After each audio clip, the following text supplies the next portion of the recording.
Hello students, तो स्वागत करते हैं आप सभी लोगों का एक बार फिर से आपके अपने चैनल। तो आज हम लोग फिजिक्स का प्रॉब्लम कॉल सॉल्विंग कोर्स का लेक्चर 6 लेकर आए हैं। और इससे पहले मैं बता दूं आपको कि 5 लेक्चर मैंने प्रॉब्लम सॉल्विंग का कर चुका है। और वो आपको कहाँ मिल जाएगा? वो आपको मिल जाएगा जी प्लेलिस्ट में। मेरे प्लेलिस्ट को जरूर चेक करना, वहां मैं फिजिक्स प्रॉब्लम सॉल्विंग के नाम से प्लेलिस्ट किया हूं, वहां आपको दिख जाएगा। और अगर आपको इनकेस वहां नहीं भी दिखा तो लिंक मैं डिस्क्रिप्शन बॉक्स में तो दे ही दूंगा, आप वहां से चेक कर लेना और पिछले 5 लेक्चर को आप जरूर देख लेना। ठीक है, आज मैं छठा लेक्चर स्टार्ट करूंगा, लेक्चर नंबर 6, जिसमें मैं स्टार्ट करने वाला हूं न्यूटन्स लॉज ऑफ मोशन। ठीक है, इससे पहले मैं बता दूं, आप काइनेमेटिक्स पूरा खत्म कर दिया। ठीक है, काइनेमेटिक्स के जितने भी इंपॉर्टेंट टॉपिक्स होते हैं उन सभी टॉपिक्स पे इंपॉर्टेंट क्वेश्चन और कॉन्सेप्ट मैं कर चुका हूं। ठीक है, तो मैं सिर्फ इस प्रॉब्लम सॉल्विंग में प्रॉब्लम्स नहीं कराता हूं। नीचे देखिए क्या लिखा है, कॉन्सेप्ट प्लस में क्वेश्चन।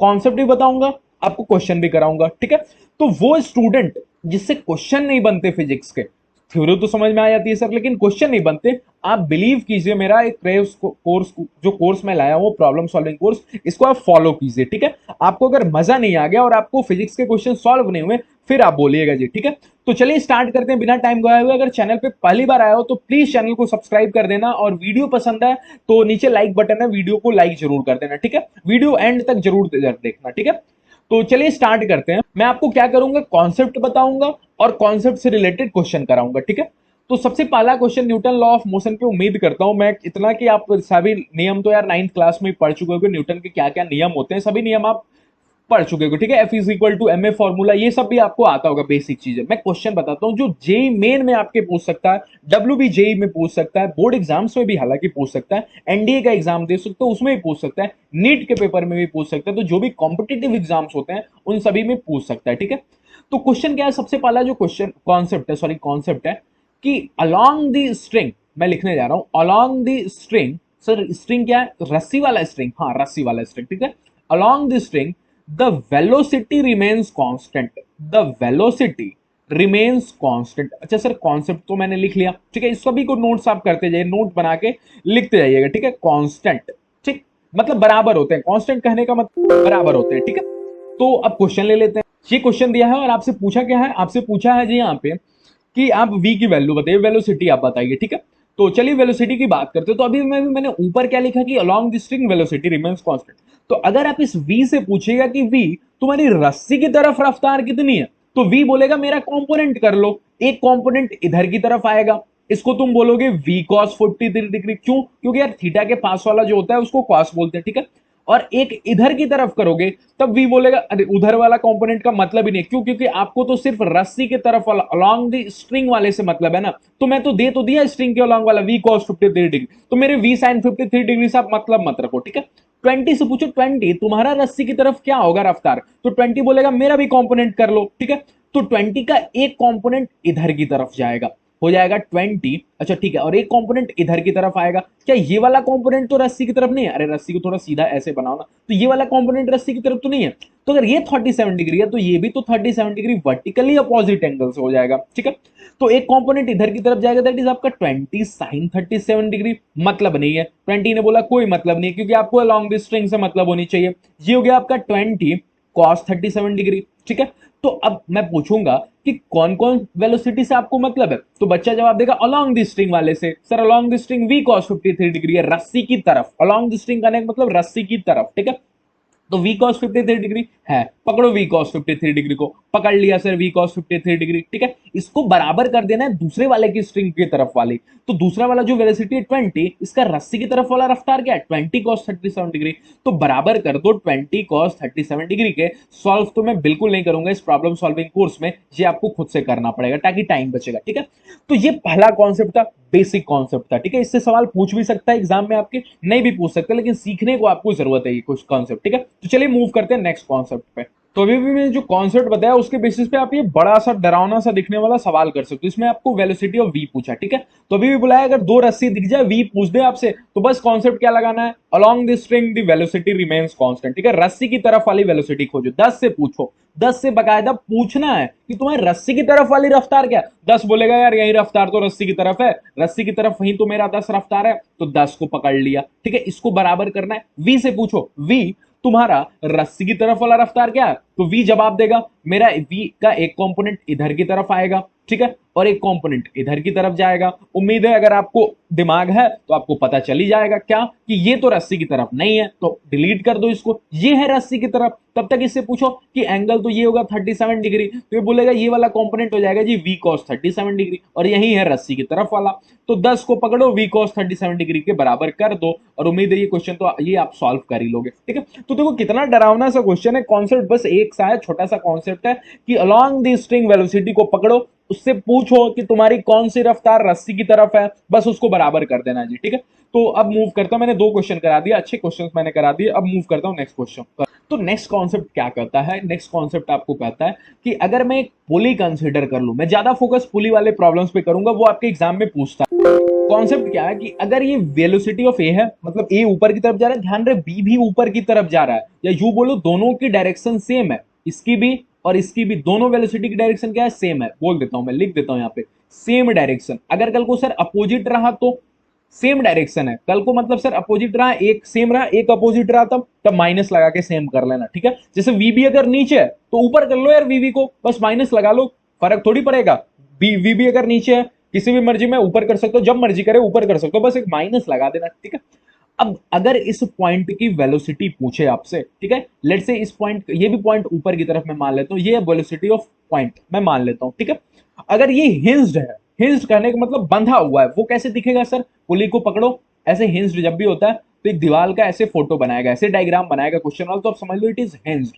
तो अगर हिंज्ड है तो बंधा हुआ है, तो बंधा हुआ है तो इस पॉइंट की वेलोसिटी कितनी हो जाएगी? 0। लेकिन अगर कल को बंधा हुआ नहीं है तो कॉन्सेप्ट बस इतना सा है कि ये जो वेलोसिटी ऑफ पॉइंट होगा, ये इन दोनों का जोड़ डिवाइडेड बाई 2 होता है। अब ये कहां से आया, कैसे आया, ये आपको क्रैश कोर्स में तो जानना नहीं है, प्रॉब्लम सॉल्विंग कोर्स में बस आपको कॉन्सेप्ट में बताते जा रहा हूं। इंपॉर्टेंट क्या बताया इसमें कि दोनों की डायरेक्शन सेम होनी चाहिए। अगर अपोजिट है, अगर दोनों की डायरेक्शन अपोजिट है, फिर से सुनो, तो माइनस लगा के सेम करना पड़ेगा। ठीक है सर, ठीक है सर, इतना समझ में आ गया। सर एक्सीलरेशन क्या हो जाएगा? अरे एक्सीलरेशन वेलोसिटी सेम तो होते हैं, जैसे डिफरेंशिएशन तो होता है, तो इसका डिफरेंशिएशन करोगे, इसका डिफरेंशिएशन करोगे तो सेम ही तो होगा, और 2 का डिफरेंशिएशन होता नहीं है, तो एक्सीलरेशन ऑफ ए प्लस में एक्सीलरेशन ऑफ बी अपॉन में 2।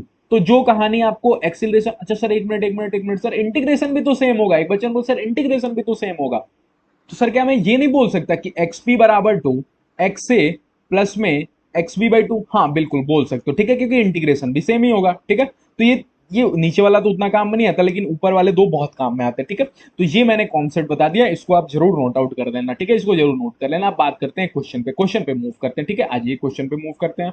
ये क्वेश्चन है आपसे, वेलोसिटी ऑफ ए पूछा है आपसे, सब चीज दे दिया। ऊपर वाले पुली का रफ्तार 10 है ऊपर की तरफ, नीचे वाले 20 ही है, इनका रफ्तार देखना डायरेक्शन अपोजिट है। ठीक, तो सबसे पहले हम हर एक जन का पकड़ते हैं। ये 2 दिया है, तो क्या इस पॉइंट का हम रफ्तार निकाल सकते हैं? इस पॉइंट का रफ्तार जो इस पॉइंट का होगा वही इस पॉइंट का भी होगा, इस पॉइंट का भी होगा, हर एक पॉइंट का होगा। ठीक है, तो इस पॉइंट का मैं रफ्तार निकालू तो इस पॉइंट का क्या होगा? लेट्स से इसको बोल दो velocity of C.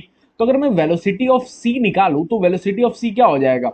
Velocity of सी अभी अभी बोला मैं, वेलोसिटी ऑफ बी प्लस में आपका, सॉरी इसको सी नहीं डी बोल देता हूँ, क्योंकि सी ऑलरेडी यूज में आ गया। ठीक है, सी ऑलरेडी यूज में आ गया, तो इसको सी नहीं मैं डी बोल देता हूँ। ठीक, तो ये हो गया वेलोसिटी ऑफ डी। ठीक, तो अगर मैं वेलोसिटी ऑफ डी निकालू तो वेलोसिटी ऑफ डी क्या हो जाएगा? वेलोसिटी ऑफ बी प्लस में वेलोसिटी ऑफ सी अपॉन में 2, इन दोनों का जोड़। बस ऐसे याद रखो, दोनों का जोड़ डिवाइडेड बाई 2। जो नीचे 2 ब्लॉक्स लटके हुए हैं, जो नीचे 2 ब्लॉक्स हैं भाई, उन दोनों का जोड़ना है, नीचे डिवाइडेड बाई 2 करना है। ठीक, इतना सा सिंपल सा काम है। तो वेलोसिटी ऑफ बी क्या है? 6। लेकिन सर वेलोसिटी ऑफ सी आपने बोला था सेम डायरेक्शन होना चाहिए, अपोजिट डायरेक्शन है, मैं -4 करूंगा सर, 4 नहीं करूंगा मैं, -4 करूंगा अपॉन में 2, तो पता चल गया इसकी रफ्तार आ गई 1 मीटर पर सेकेंड। ठीक, तो इसकी रफ्तार कितनी होगी? 1 होगी। ठीक, इसकी रफ्तार 1 होगी। अब मुझे इसकी रफ्तार पता है क्या? इसका रफ्तार आपके पास पता है क्या? इसका रफ्तार मैं निकाल लेता हूँ, जल्दी से निकाल देता हूँ। क्या इसकी रफ्तार वेलोसिटी ऑफ ए, इसकी रफ्तार कितनी सर? हिंज्ड है, अभी अभी बोले सर हिंज्ड है, दीवार का फोटो देखते हैं मैं समझ जाऊंगा हिंज्ड है, तो मैं बोलूंगा इसको 0। ठीक, तो इस पॉइंट की वेलोसिटी होनी चाहिए आपको, लेट्स से वेलोसिटी ऑफ ई बोल दो, वेलोसिटी ऑफ ए प्लस में इसकी वेलोसिटी 0 है, तो मैं बोल सकता हूं sir velocity of A upon में 2, क्योंकि उसको तो 0 हो गया, तो इसका वी बाई 2 हो गया। तो मैं लिख सकता हूं, अब क्या लिख सकता हूं कि 10 जो है 10 ये बराबर होगा इस पॉइंट के वेलोसिटी, इस पॉइंट के वेलोसिटी डिवाइडेड बाई 2, तो velocity of A by 2 plus में इस पॉइंट की वेलोसिटी कितनी है? Velocity of D, that is आपका 1 अपॉन में 2। तो इसको सॉल्व आप कर लेना बस। ठीक है, इसको सॉल्व कर लोगे, वेलोसिटी ऑफ ए आपके पास आ जाएगा। ठीक, आया आपको बात समझ में? तो बहुत ही इजी क्वेश्चन था, मैंने बस कॉन्सेप्ट को समझाने के लिए आपको ये क्वेश्चन रखा, ठीक है।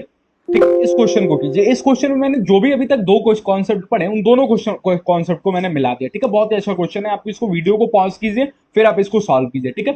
तो चलिए, उम्मीद करते हैं आपने क्वेश्चन को जरूर सॉल्व किया होगा। अब मैं इसको समझाता हूँ, ठीक है। देखिए, आपसे वेलोसिटी ऑफ सी पूछा, ठीक है। आप सी को बारे में सोचिए मत, आप तो कॉन्सेप्ट से जाइए, ठीक है।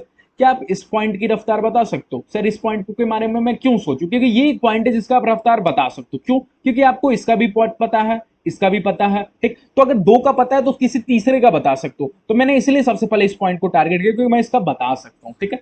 लेट्स से इसको x मान लो, तो x बराबर क्या हो जाएगा? इसका 0, इसका 10। अब मैं डायरेक्ट लिखूंगा 10/2 5 होता है। क्या इसका 5 पता चल गया? अरे 0 + 10/2 5। अब मैं डायरेक्ट लिखूंगा, या डायरेक्ट आपको करने आना चाहिए, ठीक है।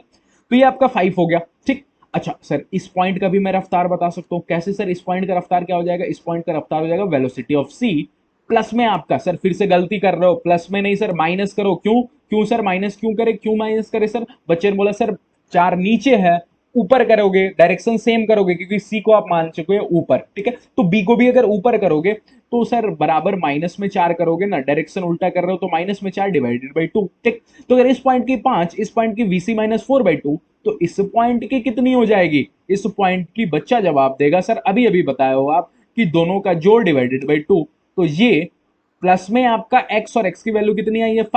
5/2। तो इस पॉइंट की रफ्तार आ गई। अच्छा सर, वो आप कैसे बोले कि दो कॉन्सेप्ट मैच किया? किया हो ना दोनों कॉन्सेप्ट। अब वीसी कैसे निकालोगे? तो आप अभी अभी सर सिखाया हो कि इस कंपोनेंट का वेलोसिटी स्ट्रिंग के अलोंग, क्या यही है? हाँ यही है सर। इसका रफ्तार स्ट्रिंग के अलोंग, ये नहीं है। 10 इधर की तरफ दी हुई है, स्ट्रिंग के तरफ करो तो 10 का एक कंपोनेंट इधर होगा, एक कंपोनेंट इधर होगा। तो 10 का अगर एक कंपोनेंट करे इधर चला जाएगा, फर्क नहीं पड़ता मुझको। क्या मतलब? रस्सी की तरफ नहीं था, एक कंपोनेंट इधर की तरफ होगा। तो क्या 53 यही एंगल तो नहीं होगा? वर्टिकली अपोजिट से अगर देखोगे तो यही होगा, ठीक है। यही होगा आपका 53 डिग्री, ठीक। तो ये कितना हो जाएगा? ये हो जाएगा 10, तो ये हो जाएगा 10 cos 53 डिग्री। 10 cos 53। अच्छा, आपको cos 53 और cos 37 तो आता होगा ना? नहीं भी आता तो मैं आपको सिखा देता हूँ। cos 53 डिग्री, ठीक है, और cos 37 डिग्री कैसे पता करते हैं? sin 53 degree, sin 37 degree. Direct देखो, ट्रायंगल तो आपको हर कोई सिखाया होगा ना, ट्रायंगल से तो आपको हर कोई सिखाया होगा, लेकिन मैं डायरेक्ट सिखाता हूँ, याद कैसे करेंगे, ठीक है। आपको पता हो दो वैल्यूज आती है दुनिया में, एक 3/5 और एक 4/5, ठीक है।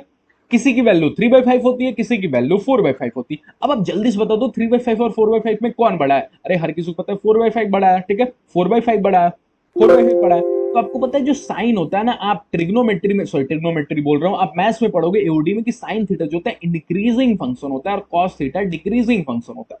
कहने का मतलब बड़े थीटा पे बड़ा वैल्यू देता है साइन, और कॉस बड़े थीटा पे कम वैल्यू देता है। तो सोचो साइन कॉस जब 53 हो रहा होगा तो छोटा वैल्यू दे रहा होगा। 3/5 और 4/5 में कौन छोटा है? 3/5, तो इसकी वैल्यू होगी 3/5।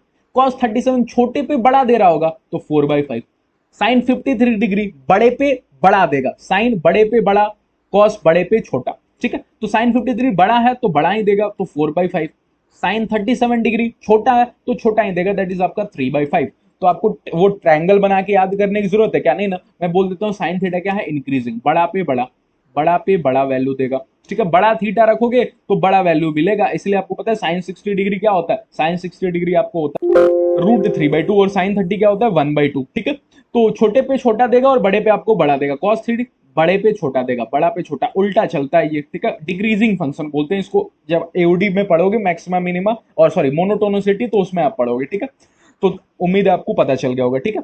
तो ये मेरा कॉन्सेप्ट नहीं था, ये आया तो बीच में, मैंने आपको बता दिया। तो इसको बराबर कर देना है, किसके बराबर कर देना है सर? इसको बराबर कर देना है अलोंग द स्ट्रिंग वाला। कौन था अलोंग द स्ट्रिंग वाला? 10 cos 53 डिग्री। तो इसको मैं बराबर कर दूंगा, और अब तो सर आप सॉल्व करोगे नहीं, मैं वीसी सॉल्व कर लूंगा, ठीक है। तो चलिए मूव करते हैं नेक्स्ट क्वेश्चन पे जी जल्दी से।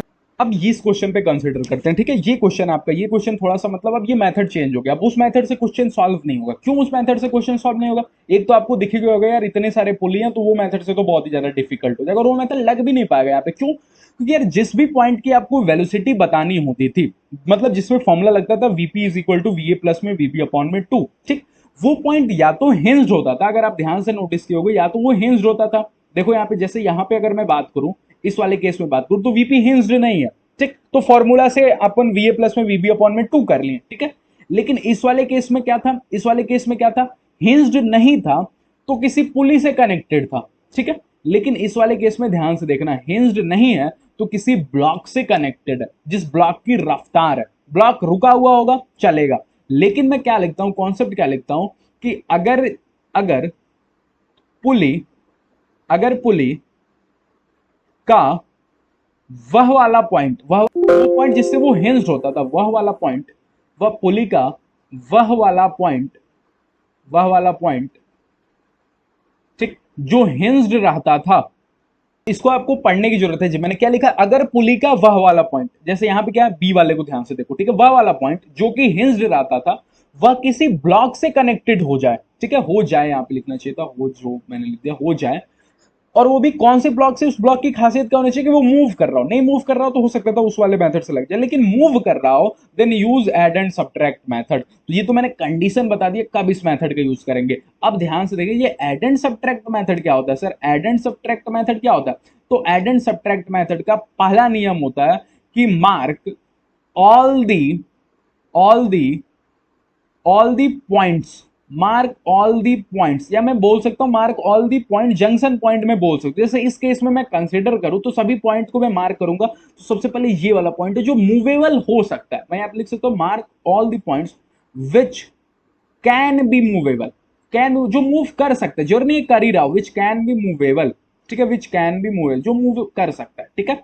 तो अगर मैं इस केस में कंसीडर करूं, अगर मैं मार्क करूं तो ये वाला पॉइंट है जो मूव कर सकता है, ये वाला पॉइंट भी मूव कर सकता है, ये वाला पॉइंट भी मूव कर सकता है, ये वाला पॉइंट जंक्शन पॉइंट भी बोल सकते हो उसको आप, ठीक है, जंक्शन पॉइंट मतलब जो कनेक्टेड है, ठीक है, ये वाला पॉइंट कनेक्टेड है, ये वाला पॉइंट कनेक्टेड है, ये वाला पॉइंट है, ये वाला पॉइंट है, ये वाला पॉइंट है, ये वाला पॉइंट है, ये वाला पॉइंट है, ये वाला पॉइंट है, और ये वाला पॉइंट है, और ये वाला पॉइंट है, ठीक है, कनेक्टेड पॉइंट। एक सेकंड, ये थोड़ा ज्यादा ये डार्क हो गया, ठीक है, तो इसको मैं एक सेकंड, ठीक, तो ये वाला पॉइंट है, मैंने सभी पॉइंट को मार्क कर दिया, ठीक है सर, पहला स्टेप आपका मान लिया सर, मार्क कर दिया सभी पॉइंट को। दूसरा पॉइंट क्या करता है, दूसरा पॉइंट क्या करता है, दूसरा पॉइंट करता है कि अगर अगर मार्क किया हुआ पॉइंट स्पीड को बढ़ा रहा होता है तो हम प्लस में लिखते हैं, ठीक है, मैं लिख देता हूं यहां पे। तो मैंने क्या लिखा है यहाँ पे, अगर मार्क पॉइंट वेलोसिटी को बढ़ा रहा हो, जो भी पॉइंट आपने मार्क किया अगर वो वेलोसिटी को बढ़ा रहा हो, ठीक है, बढ़ा रहा हो, कैसे पता चलेगा सर बढ़ा रहा हो, अभी आपको बता दूं, बढ़ा रहा हो तो प्लस भी लिखना, घटा रहा हो तो माइनस भी लिखना, ठीक।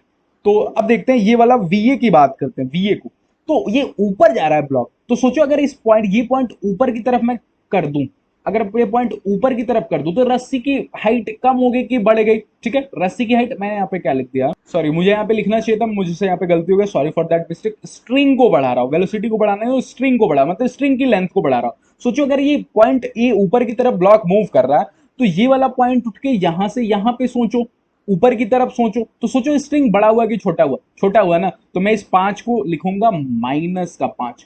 ध्यान से देखना, ध्यान से देखना, बिल्कुल ध्यान से देखना, ये वाला पॉइंट, इसकी पॉइंट इस रफ्तार की क्या होगी, 0, क्यों, हिंज्ड है भैया, अरे हिंज्ड है ना, तो ये भी और ये भी दोनों हिंज्ड है तो 0 0, ठीक है, इसकी मैं बात ही नहीं कर रहा था, इसकी बात करूंगा, ये पॉइंट की रफ्तार क्या होगी। सोचो ये x को अगर मैं पकड़ूं, x ऊपर की तरफ अगर मैं पकड़ूं x को, तो x ऊपर जाएगा, ऊपर जाएगा तो सोचो बताओ ये लेंथ को घटा रहा है कि बढ़ा रहा है, घटा रहा है ना, तो इसको भी मैं लिखूंगा माइनस का x। अच्छा इसके लिए मैं लिख दिया माइनस का x, इसका क्या होगा, जो रफ्तार इसका होगा वहीं इसका भी मिलेगा, अरे क्योंकि बी ब्लॉक ऊपर जा रहा है, सोचो बी ब्लॉक ऊपर जा रहा है, तो जितनी रफ्तार से बी ब्लॉक ऊपर जाएगा, ये पुली जो बी से कनेक्टेड है ये भी तो उतनी ही रफ्तार से जाएगा ना, ठीक है, तो इसका ये वाला पॉइंट भी उतनी ही रफ्तार से जाएगा और ये वाला पॉइंट भी उतनी ही रफ्तार से जाएगा, ठीक है। तो मैंने -x क्यों लिखा, क्योंकि सोचो ये ऊपर की तरफ जा रहा है, तो बोला ना मार्क पॉइंट को ऊपर की तरफ सोचो, ऊपर की तरफ सोचो, मैंने ए वाले के साथ भी तो वही किया ना, मार्क पॉइंट को ऊपर कर दिया, नीचे जा रहा होता तो नीचे कर देता, फिर सोचता लेंथ बढ़ा तो प्लस के साथ लिखता, घटा